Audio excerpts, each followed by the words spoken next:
Halloween has come and gone, but I have one more Halloween story to share. I was reminded of it by a political ad I saw on TV today for a guy named David Hawk who's running for state representative in a nearby district.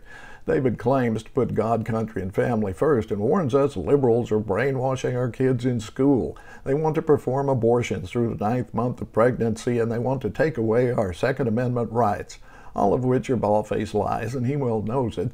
Still, he vows to single-handedly defeat the forces of darkness who would perpetrate these atrocities.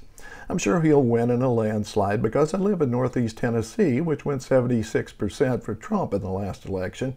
I mean, the abortion lie and the Second Amendment bullshit are both boilerplate right-wing talking points, but demonizing teachers is fairly new on the block, though it's becoming pervasive all across the country, especially here in the volunteer state where the Republican governor wants to give vouchers to parents to send their kids to religious and private schools, effectively destroying the public school system.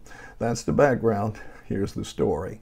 When I was in first grade, circa 1954, my teacher, Mrs. Armstrong, asked us students to bring any old dry cleaning bags we might have laying around at home to school for a special project.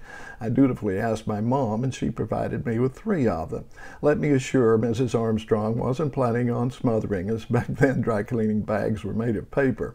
They were like large sleeves that fit over the suit, sweater, or whatever, and there was a small slit in the top to accommodate the hanger. The day of Halloween, Mrs. Armstrong announced we were going to have a Halloween parade, but first we had to make costumes.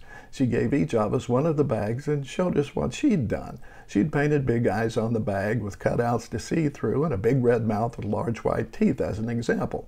When she put it over her head, she wasn't particularly scary, but we couldn't wait for our turn to show her how it was done.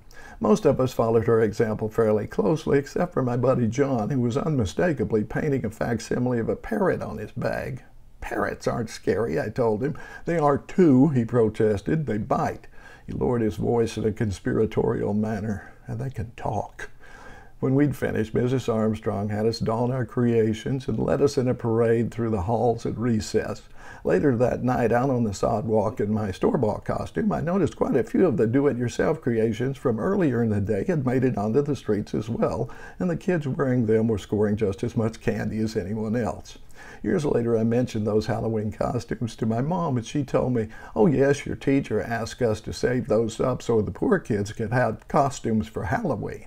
You see, that's what teachers do. They don't brainwash, they inspire.